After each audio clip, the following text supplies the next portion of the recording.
And first up in trending this week, the governor of New Mexico has found herself in hot water. Hot water after this speech that she gave in front of the legislature. Go ahead and check this out. But your point is valid. You took an oath to the Constitution. Isn't it unconstitutional to say you cannot exercise your carry license?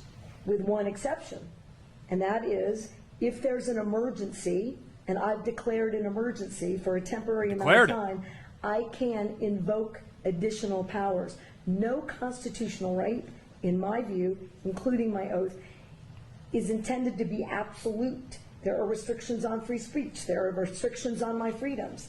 In this emergency, no, there aren't. This 11-year-old and all these parents who have lost all these children, they deserve my attention to have the debate about whether or not in an emergency we can create a safer environment. Because what about their constitutional rights? I took an oath to uphold those too. And if we ignore this growing problem without being bold, I've said to every other New Mexican, your rights are subrogated to theirs. And they are not, in my view. Wait a minute, okay. You're talking about crimes. There are already laws against the crimes, so how are their rights? I got it, but again, if I'm unsafe, who's standing up for that right? Hopefully nobody. If this climate is so out of control, somebody should do something. I'm doing as much as I know to do.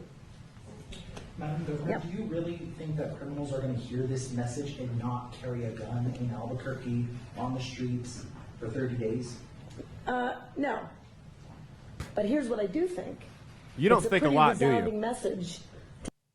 It's a resounding message that you're a dumbass who has no idea what her powers are limited to. That was New Mexico Governor Michelle Lujan Grisham. She's a Democrat, of course, and she recently signed a piece of legislation, an executive order, mind you, not legislation, my bad, stating that for the next 30 days, the city of Albuquerque, no one could carry firearms in public. It was completely illegal unless you were a police officer. This came after an 11-year-old girl was shot in what I believe was gang violence. Now, that's obviously a tragedy. It's horrible anytime anyone gets killed. She declared a state of emergency, though. To declare a state of emergency over one single shooting is disingenuous. And you heard her say it there herself. She doesn't actually believe that criminals will follow the law. Well, if criminals aren't going to follow the law, the only people who are going to follow this law are law-abiding citizens. So you've painted this picture, Michelle, that there is this just horrible, rampant wave of violent crime, and these criminals are just taking over the whole city of Albuquerque, which it is a violent hellhole if you've ever been. But the criminals are taking over this entire city of Albuquerque, and you just made everyone a soft target? You just told them, hey, yeah, that's the resounding message you just sent, is to the criminals that have supposedly hijacked your city. The quote-unquote resounding message you just sent was, hey, everyone's fair game because none of them can legally defend themselves. Well, the people fought back. They did a protest of it. Go ahead and pull that one up. We'll just play a little clip of it. Crime is riddled, and all we want to do is protect our families, our friends, our That's enough. You guys get the pictures.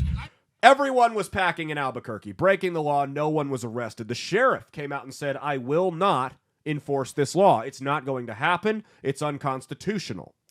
And she continued to tell him things like, oh, you need to do your job, blah, blah, blah, blah, blah. Here's the problem with this. It's already been, there's already been a halt placed on it in court. She's even acknowledged that it's, quote unquote, probably not constitutional for her to do. So we have a leader who's admitting that what she's doing is in direct violation of the Constitution, the oath of office that she swore, and won't actually stop criminals from doing anything. It's not going to do anything to prevent crime. All it's going to do is make the people who weren't committing crimes in the first place easier targets. So we have a leader that's done that, that's gone completely AWOL. Props to the judge for putting the halt on it. I'm glad you did. But this needs to go further.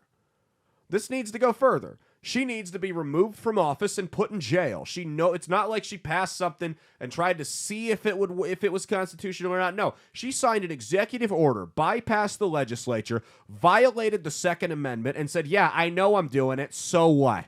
What are you going to do? It's like in Star Wars, I am the Senate. That's her. Except she's somehow more shrill than Chancellor Palpatine. She also looks like a total Karen. Like, she just cussed me out in line at a Starbucks. Like, seriously, for taking too long. She needs to be put in jail. She needs to be removed from office and put in jail.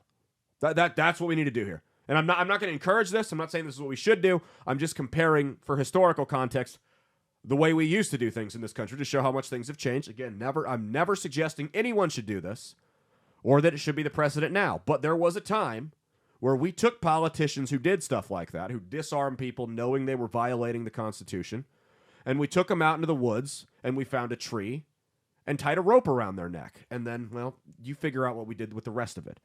But there was a time, once upon a time, where we did that to politicians that went AWOL. Now we give them pay raises. Answer's probably somewhere in the middle. I like jail. I think jail would be a good solution for her. I think that's a good happy medium between public hanging and pay raise. Hey, thanks for watching. If you liked what you saw, be sure to click the link in the description to get the full episode on Rumble. If you prefer to listen along, you could actually get us on Spotify, Spreaker, and iHeartRadio. You can also go to www.outlawstreamers.com to learn more about not just my show, but tons of other great shows and all the exciting projects they have coming up. Follow my socials at Caleb Isn't Funny on Twitter and Instagram, at Caleb Salvatore Comedy on the Chinese Spy app that is TikTok, and be sure to like and subscribe to this YouTube channel. Thanks, and we'll see you every Saturday for brand new episodes of That's Based. Peace.